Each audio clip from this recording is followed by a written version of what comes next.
ညပစွန်စီအောင်တန်းတောင်းနှံနေနောက်သူရှူဝင်ပြီးဆိုထန်းတော်ဦးရဲ့လွန်လုံးမို့အမိန်တို့ဤဆိုပြုံးမင်းရင်ခလမ်းမှာခင်လေးမပါတော့လို့မပြေမဆိုအိတ်တန်းတန်းငါတေးနဝင်မချိုးလွမ်းစရာတနေ့တစ်မျိုးမျိုးတနေ့တစ်မျိုးမျိုး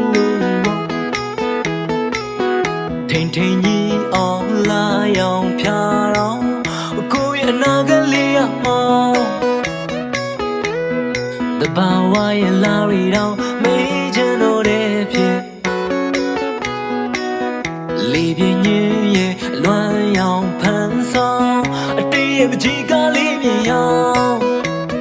တဘာဝရဲ့